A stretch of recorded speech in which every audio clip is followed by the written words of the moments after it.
भाजप ही अफवांची factory आहे. मधल्या काळात त्यांनी सुरू केलं होतं. उद्धव ठाकरेने हिंदुत्व सोडलं. हिंदुत्व ही कोणत्याही भाषेची मक्तेदारी नाही. आम्ही अस्सल मराठी बोलणारे तुमच्याही पेक्षा जास्त कडवट कट्टर देशाभिमानी हिंदू आहोत. तुम्ही काय आम्हाला हिंदुत्व शिकवताय? अरे 92-93 साली जेव्हा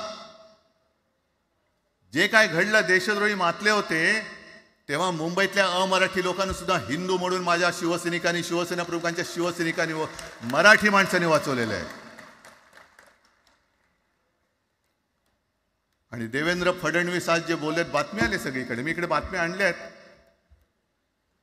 भाषेच्या नावाखाली गुंडगिरी सहन केली जाणार नाही.